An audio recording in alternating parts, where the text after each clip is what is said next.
Salam Tilastapa. Apa kabar sahabat Tilastapa dimanapun kalian berada? Semoga selalu dalam keadaan baik-baik saja. Kembali lagi bersama kami dengan sajian kisah-kisah menarik. Kali ini kita akan menjeda sejenak kisah Ujang. Tapi kalian gak perlu khawatir, karena kisah Ujang masih tetap berlanjut. Lalu, cerita apa yang akan kita bawakan kali ini? Tanpa basa-basi lagi, ini dia ceritanya.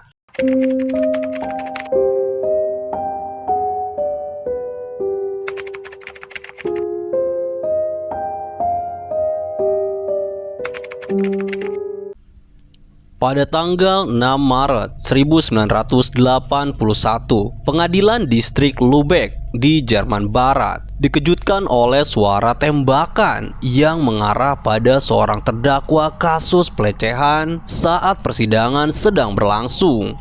Dar, dar, dar. Sontak saja, setiap orang yang mengikuti persidangan itu panik dan ketakutan setengah mati. Si terdakwa yang diketahui bernama Klaus Grabowski pun tewas seketika bersimbah darah.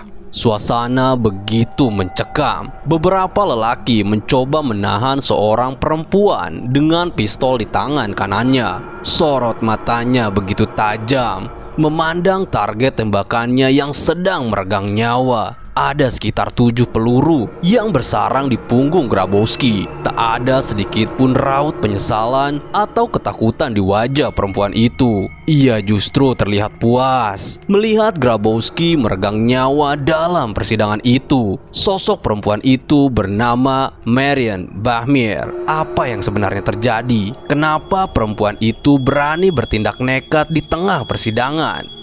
Marian Bachmeier lahir pada tanggal 3 Juni 1950 di Sarstedt, Jerman Barat. Dia dibesarkan di kota kecil tersebut, tempat orang tuanya melarikan diri setelah Perang Dunia II dari Prusia Timur. Ayahnya adalah anggota Waffen-SS. Waffen-SS merupakan salah satu cabang militer di Angkatan Perang Jerman pada masa Perang Dunia II. Waffen-SS juga merupakan salah satu pasukan elit yang paling disegani oleh sekutu, baik di teater Eropa maupun teater Afrika. Mereka memainkan peranan vital dalam angkatan bersenjata Jerman. Marian dibesarkan dalam keluarga yang konservatif dengan orang tua yang taat beragama. Ayahnya adalah sosok otoriter yang stereotipikal, suatu sifat yang cenderung mengkategorikan orang lain berdasarkan penilaian dan tanggapannya akan karakteristik setiap orang. Sederhananya, ayah Marian ini sering mengidentifikasi lawan bicaranya. Mungkin itu perlu dilakukan, mengingat dia adalah mantan anggota Waffen-SS. Selain otoriter, ayah Marian juga seorang peminum berat yang menghabiskan sebagian besar waktunya di bar dekat rumah. Rumah tangga mereka tidak menyenangkan, dan minuman membuat ayahnya menjadi lebih agresif. Orang tuanya bercerai, dan ibunya kemudian menikah lagi pada tahun 1966. Ketika berusia 16 tahun, Marian Bachmeier melahirkan anak pertamanya yang kemudian dia berikan untuk diadopsi. Lalu, Marian hamil lagi pada usia 18 tahun oleh pacarnya. Dia mengalami pemerkosaan tak lama sebelum melahirkan anak keduanya. Anak keduanya juga diberikan untuk diadopsi. 2 kali merelakan anaknya untuk diadopsi oleh keluarga orang lain, membuat Marian memiliki tekad bulat untuk mengurus anak ketiganya, yakni Anna. Naasnya, saat menginjak usia 7 tahun, tepatnya pada tanggal 5 Mei 1980, Anna justru ditemukan tewas. Kejadian tragis itu bermula ketika Anna berusia 7 tahun. Dia bertengkar dengan ibunya dan memutuskan untuk bolos sekolah. Anna diculik oleh Klaus Grabowski, seorang tukang daging berusia 35 tahun yang rumahnya dia kunjungi untuk bermain dengan kucingnya. Dia menahan Anna selama beberapa jam di rumahnya serta melakukan tindakan tidak senonoh terhadapnya. Lalu pada akhirnya Grabowski mencekik Anna dengan celana ketat tunangannya. Menurut jaksa, dia mengikat gadis itu dan mengemasnya ke dalam sebuah kotak yang kemudian dia tinggalkan di tepi kanal. Kejadian itu diketahui oleh tunangan Grabowski. Lalu ia melapor dan menyerahkannya ke polisi. Klaus Grabowski adalah seorang terpidana pelanggar atas tindakan tidak senonoh dan sebelumnya telah dihukum karena pelecehan terhadap dua gadis. Pada tahun 1976, dia secara sukarela tunduk pada kebiri kimia meskipun kemudian terungkap bahwa dia menjalani perawatan hormon untuk mencoba membalikan pengebiriannya. Setelah ditangkap, Grabowski menyatakan tidak berniat melecehkan Anna dan bertindak tidak senonoh. Dia berkata bahwa Anna mencoba merayu dan memerasnya, lalu dia ketakutan bakal kembali ke penjara. Hal tersebutlah yang memicu amarah Grabowski sampai gelap mata lalu menghabisi Anna. Dia mengatakan gadis itu ingin memberitahu ibunya bahwa dia telah menyentuhnya secara tidak pantas dengan tujuan memeras uang darinya. Grabowski membuang tubuh anak itu di tepi kanal, meninggalkan bocah 7 tahun itu di dalam kotak kardus dalam keadaan tak bernyawa. Karena dilaporkan oleh tunangannya sendiri, Grabowski pun ditangkap dan diadili selayaknya seorang tersangka. Akan tetapi, saat proses persidangan berlangsung, Grabowski ini seringkali melakukan pembelaan terhadap dirinya. Ia bahkan tak segan menjelek-jelekan korban pelecehannya dengan berbagai fitnah.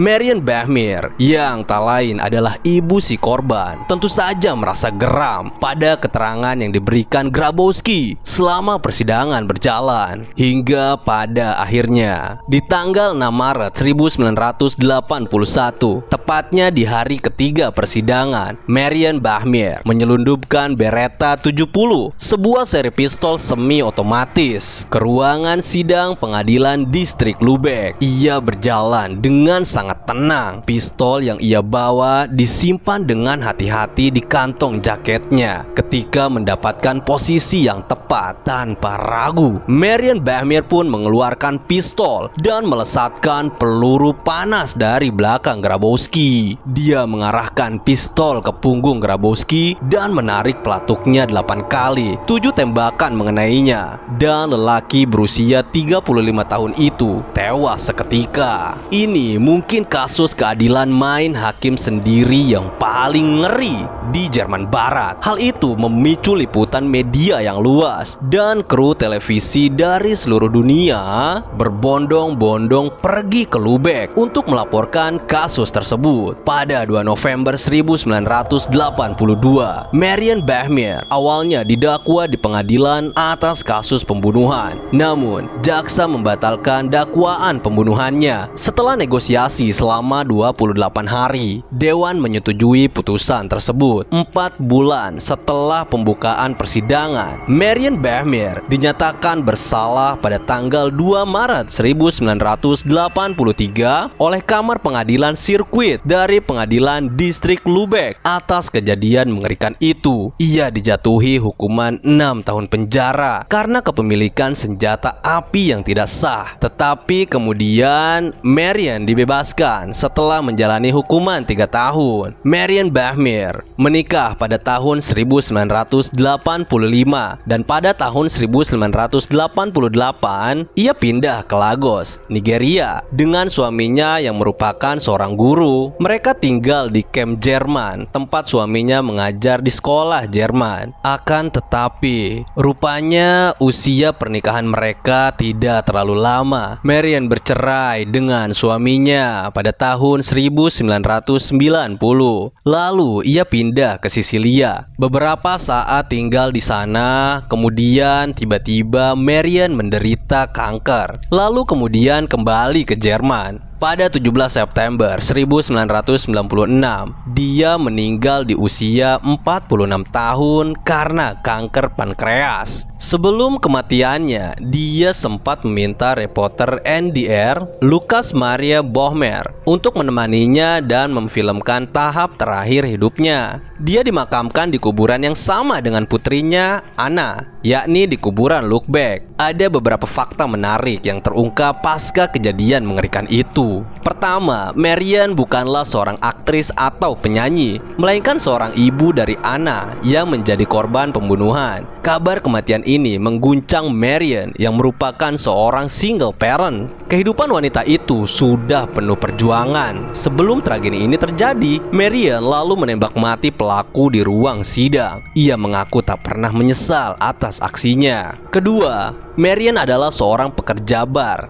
Karena hidup dalam kemiskinan, dia rela melayani para pemabuk yang tak jarang mendapatkan perlakuan tak senonoh dari para pelanggannya. Ketiga, Marian nekat menghabisi pelaku pembunuhan anaknya di persidangan karena Anna adalah satu-satunya anak yang ia besarkan sendiri. Sebagaimana dijelaskan di atas bahwa Marian sempat memiliki 2 anak yang kemudian diadopsi oleh orang lain. Namun naasnya, Anna harus meregang nyawa karena dicekik oleh Grabowski menggunakan pantyhose, semacam stocking yang terbuat dari nilon. Keempat, Grabowski, manusia keji yang menghabisi Anna, merupakan tetangga Marian. Ia juga dikenal sebagai penjual daging. Sebelum tragedi ini, Grabowski ternyata pernah terjerat kasus pelecehan sebanyak 2 kali. Kelima, Marian menyelundupkan pistol ke ruang sidang. Ibu Anna itu tak terima dengan ucapan-ucapan Grabowski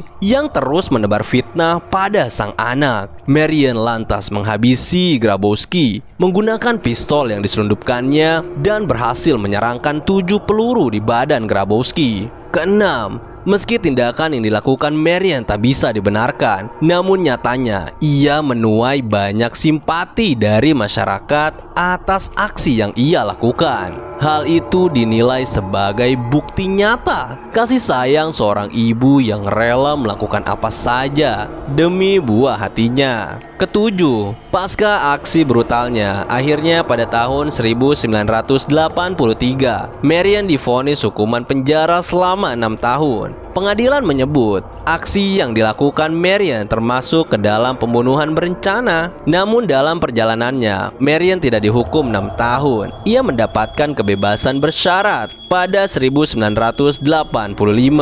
Marian juga mengaku bahwa ia tidak membunuh Grabowski karena sekedar emosi saja, melainkan setelah berpikir matang-matang. Ia tidak ingin pria itu menyebarkan lebih banyak kebohongan terkait Anna. Kedelapan, terungkap fakta bahwa ternyata Marian sudah berlatih menembak terlebih dahulu sebelum beraksi demi memuluskan niatnya menghabisi Grabowski di persidangan. Cara Marian menggunakan pistol terlihat sangat profesional. Bahkan, ia mampu melepaskan peluru panas itu hanya dengan sebelah tangan. Fakta terakhir, setelah bebas dari penjara, ia sempat bekerja di Pulau Sisilia. Marian meninggal pada tahun 1996.